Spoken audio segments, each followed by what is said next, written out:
بسم اللہ الرحمن الرحیم الحمد للہ رب العالمین وصلی اللہ علی سیدنا محمد وآلہ الطاہرین اللہم صلی علی محمد وآل محمد۔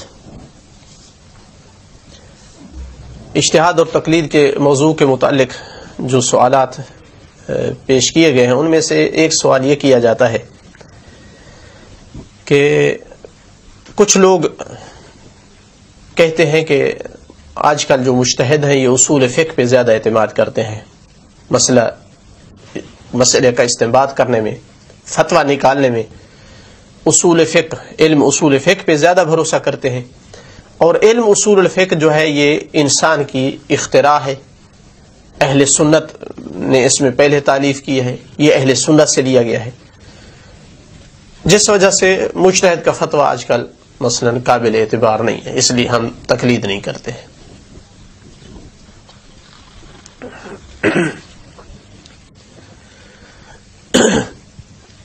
یہ اعتراض حقیقتاً بتاتا ہے کہ اعتراض کرنے والا دوسروں سے جو بات سنتا ہے اسی کو بے عین ہی مینوان آگے نقل کر رہا ہے، کوئی اس کی اپنی تحقیق نہیں ہے، کیونکہ کتنے سوالات اعتراضات اس کے ایسے ہیں جو تحقیقات سے عاری ہیں، حقیقت سے کوسوں بعید ہیں۔ اب یہی مسئلہ ہے مثلا اصول فقہ کا، اگر حقیقت دیکھی جائے تو مسئلہ اس کے برعکس ہے۔ مذہب شیعہ کے افتخارات میں سے ہے کہ علم اصول فقہ کی بنیاد شیعہ نے رکھی ہے، اس کی پہلی تالیف شیعہ نے کی ہے اور ائمہ کے دور میں ہوئی ہے، متاخر بھی نہیں ہے۔ اس حوالے سے مثلا آپ دیکھ سکتے ہیں کتاب تأسیس الشیعہ، تأسیس الشیعہ لعلوم الاسلام، سید حسن صادر، انہوں نے جن علوم کے بارے میں ثابت کیا ہے کہ شیعہ نے سب سے پہلے ان علوم میں لکھا ہے، ان میں سے ایک علم اصول فقہ ہے۔ تو اصلاً حقیقت سے بہت بعید بات ہے جو یہ کہہ رہا ہے، یعنی اپنے مذہب کا ایک کریڈٹ جو ہے وہ دوسروں کو دے رہا ہے۔ تو ائمہ علیہ السلام کے دور سے اصول فقہ کی بنیاد پڑ چکی تھی۔ اب تفصیل سے یہ مطلب بیان کرنا ممکن نہیں ہے، اختصار سے عرض کروں گا کہ علم اصول فقہ کی جو مہم بحثیں ہیں، اگر ان کی بحثوں کو تقسیم کیا جائے تو مہم بحثیں جو ہے وہ 5 بنتی ہیں۔ مباحث الفاظ ہے، عام خاص کی بحثیں ہیں، حجت کی بحث ہے کہ مثلا فلاں چیز حجت دلیل بنتی ہے، یعنی مثلا شہرت حجت ہے یا نہیں، اسی طرح خبر واحد حجت ہے یا نہیں، قیاس حجت ہے یا نہیں۔ چوتھے نمبر پر اصول عملیہ ہے کہ جب ہمارے پاس کوئی دلیل نہ ہو، شک ہو، تو اس وقت ہم براءت جاری کریں گے یا احتیاط کریں گے یا سابقہ جو حالت ہے اس کے مطابق عمل کریں گے، جسے استصحاب کہتے ہیں۔ تو یہ اصول عملیہ کہلاتی ہے۔ 5ویں بحث ہے تعارض ادلہ کی، کہ جب 2 حدیثیں آپس میں ٹکرا جائیں تو کیا دونوں کو نہیں لینا یا ان میں سے کسی ایک کو لینا ہے، کس بنیاد پہ لینا ہے، کون سا مرجح جو ہے اس کی بنیاد پر ہم کسی کو ترجیح دے سکتے ہیں، وہ مرجحات کتنے ہیں، یہ تعارض کی بحث ہے۔ ان تمام مباحث کی بنیاد ائمہ نے رکھی ہے۔ ائمہ کے دور میں ائمہ نے تعلیم دیا ہے اپنے اصحاب کو، اور کئی ایک اصحاب نے اسی دور سے لکھنا شروع کر دی تھی، حتیٰ کہ اخباری عالم دین صاحب وسائل الشیعہ نے کتاب لکھی تکملۃ الوسائل، اس کا نام رکھا الفصول المہمہ فی اصول الائمہ۔ اس کا جو پہلی جلد ہے اس کی، اس میں 2 باب ہے۔ جو دوسرا باب ہے اس کا کیا نام دیا ہے، اس نے لکھا ہے باب الکلیات المتعلقہ باصول الفقہ۔ تمام احادیثیں جمع کی ہیں جو علم اصول سے متعلق ہیں،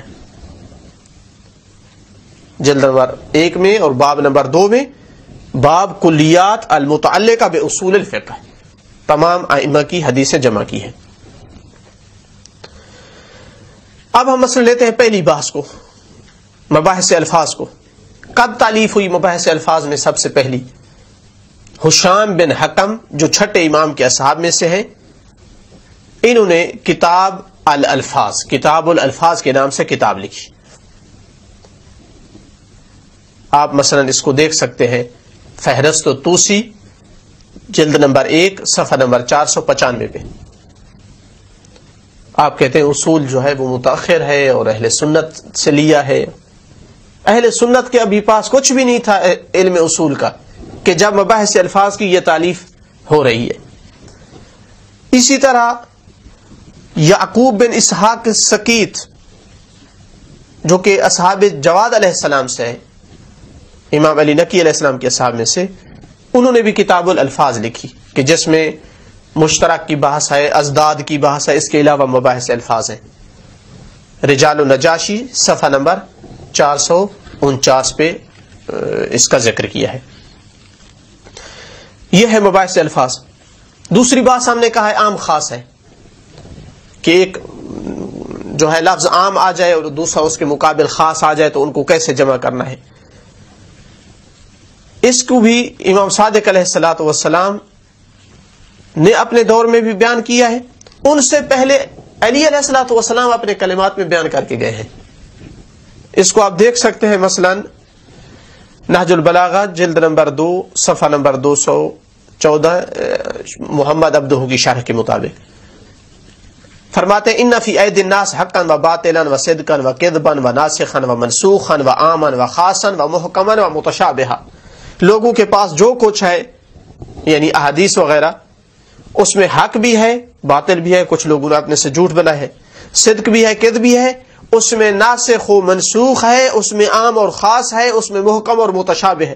یہ تینوں بحثیں اصولی بحثوں میں سے ہیں کہ ناسخ و منسوخ ہو تو کیا کرنا ہے، عام و خاص ہوں تو کیا کرنا ہے، محکم اور متشابہ ہوں تو کیا کرنا ہے. اس حوالے سے جو تالیف آئی ہے ہمارے سامنے پہلی اپنے عام اور خاص کی بحث میں ابو سہل نوبختی ہیں کہ جو امام عسکری علیہ السلام کے اصحاب میں سے ہیں. انہوں نے کتاب العموم والخصوص لکھی. رجال النجاشی میں ذکر ہوا ہے صفحہ نمبر 32 پر. ابن ندیم نے لکھا ہے کہ یہ مذہب شیعہ کے بڑے علماء میں سے تھا.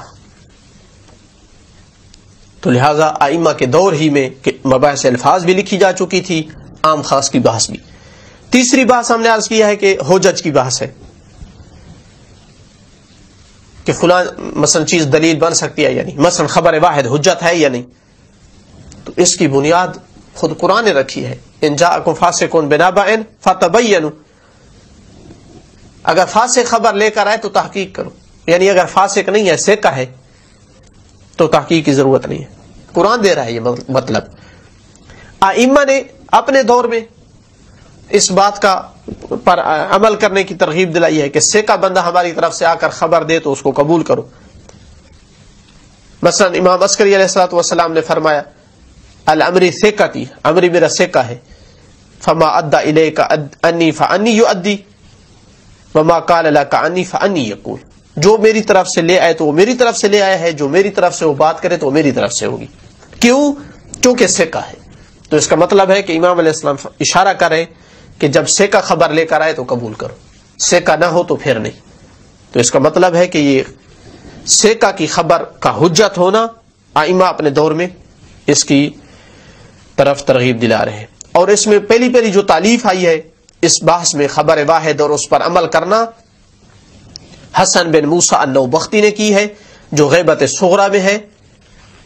اس نے لکھا ہے، یعنی کتاب لکھی تھی خبر الواحد والعمل بہ. رجال النجاشی صفحہ نمبر 63 پہ اس کا ذکر آیا ہے. شہرت کو ہم لیتے ہیں کہ شہرت حجت ہے یا نہیں. اس میں بھی امام صادق علیہ الصلوۃ والسلام نے اس کی بنیاد رکھی ہے. مقبول عمر ابن حنظلہ الکافی جلد نمبر 1 صفحہ نمبر 67، اس میں امام علیہ السلام سے جب یہ پوچھتا ہے کہ اگر دو بندے حکم میں اختلاف کرتے ہیں اور دونوں آپ کی حدیث لے کر کے آتے ہیں تو امام علیہ السلام فرماتے ہیں کہ جو حکم مجمع علیہ ہو، اس کو لے لیا جائے. وہ کہتا ہے کہ ينظر الى ما كان روایاتهم ان في ذلك الذي حكم به المجمع عليه من اصحابه فيؤخذ به ويترك الشاذ الذي ليس بمشهور. جو مجمع علیہ ہے یعنی جو مشہور ہے اس کو لے لیں اور جو شاذ ہے اس کے مقابل اس کو چھوڑ دیں. تو اس کا مطلب ہے کہ شہرت کی حجت، شہرت روایی کی حجت امام علیہ الصلوۃ والسلام اپنے دور میں بیان کر کے گئے ہیں. قیاس حجت ہے یا نہیں، یہ بھی امام صادق علیہ السلام اس کی حجت کی نفی کر کے گئے ہیں کہ یہ حجت نہیں ہے. مثلا کافی جلد نمبر 1 صفحہ نمبر 57 پہ لکھا ہے، ابان ابن تغلب سے فرمایا امام علیہ السلام نے، ان سنت لا تقاس، سنت کو قیاس نہیں کیا جا سکتا. الا ترى ان امرأة تقضی صومها ولا تقضی صلاتها، ایک خاتون کہ جو اپنے خاص ایام کی وجہ سے نماز اور روزہ نہیں کر سکتی تو وہ اپنے روزے کی قضا کرتی ہے اور نماز کی نہیں کرتی. حالانکہ قیاس ہوتا تو دونوں کو کرنا چاہیے تھا یا دونوں کو نہ کرتی. ان سنت اذا قیست، اگر سنت میں قیاس کیا جائے موحق الدین، دین ختم ہو جائے گا. تو امام نے بنیاد رکھی کہ قیاس حجت نہیں ہے. ابو سہل نوبختی جس کا ہم نے ذکر کیا ہے کہ امام حسن عسکری علیہ السلام کے دور میں تھے، انہوں نے کتاب لکھی ابطال القیاس.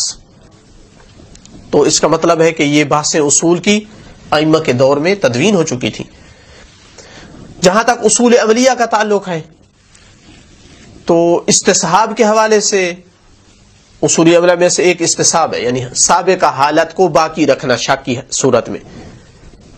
کافی جلد نمبر 2 صفحہ نمبر 463 پہ امام علیہ الصلوۃ والسلام نے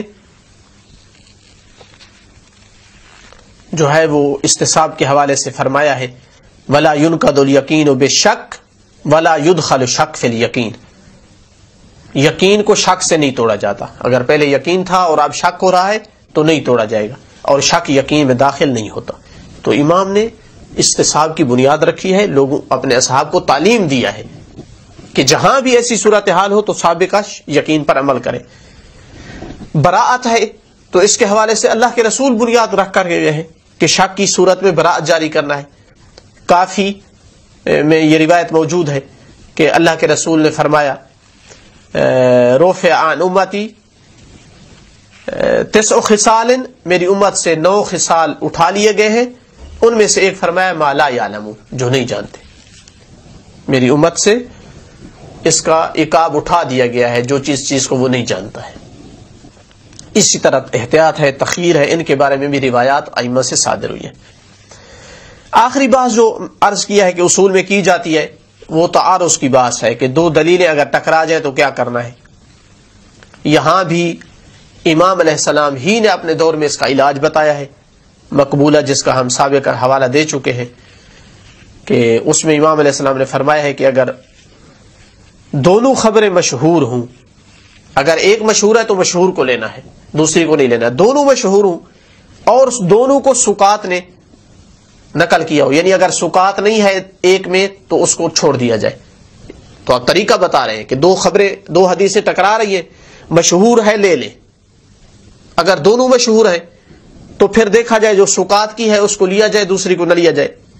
اگر دونوں سکات سے ہیں تو جو قرآن کے موافق ہو اس کو لے لیا جائے، دوسری کو چھوڑ دیا جائے.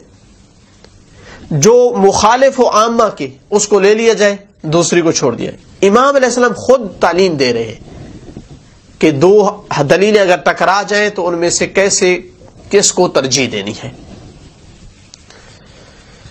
اور اس میں جو پہلی تالیف ہے وہ ائمہ کے دور میں آ گئی تھی. امام موسیٰ کاظم علیہ السلام کے اصحاب میں سے ہیں ابن ابی عمیر رجال النجاشی نے صفحہ نمبر 326 پہ لکھا ہے کہ ابن ابی عمیر نے کتاب اختلاف الحدیث لکھی تھی، کتاب لکھی کہ اگر حدیث سے مختلف ہو جائے. اسی طرح امام رضا علیہ السلام کے اصحاب میں سے یونس بن عبد الرحمن ہے، فہرست توسی میں لکھا ہے جلد نمبر 1 صفحہ نمبر 512 کہ اس بندے نے بھی کتاب اختلاف الحدیث و مسائل تحریر کی تھی. یہی وجہ تھی کہ غیبت صغرا کے بعد بہت جلد ہی علم اصول فقہ میں وسیع پیمانہ پر تالیفات آنے لگی. مثال کے طور پر آپ دیکھ سکتے ہیں کہ ابو منصور سرام نیشا پوری جو کہ قرن ثالث میں ہے، 3 صدی ہجری کا ہے، اس نے کتاب ابطال القیاس لکھی، فہرست توسی میں 537 صفحہ نمبر پر لکھا ہے اس کے بارے میں۔ اسی طرح محمد بن احمد بن داؤد 368 میں اس کی وفات ہوئی ہے۔ رجال النجاشی صفحہ نمبر 384 پہ لکھا ہے کہ اس بندے نے کتاب الحدیثین مختلف ہے، اس ٹاپک پہ کتاب لکھی۔ اس کے بعد سلسلہ جاری رہا، شیخ مفید نے علم اصول میں پورا دورہ لکھا کہ جس سے شیخ ابو الفتح الکراجکی نے اپنی کتاب کنز الفوائد میں درج کیا ہے اس پورے بحث کو، کئی ایک بحثیں ہیں اس میں۔ اس کے بعد سید مرتضی علم الہدا نے اپنی کتاب ذریعہ شہرت الافاق کتاب لکھی علم اصول میں۔ اس کے بعد شیخ طوسی رحمت اللہ علیہ تو انہوں نے عدت الاصول کتاب لکھی، 2 جلد میں علم اصول کا پورا دورہ ہے، اور اس طرح سے یہ سلسلہ جاری رہا۔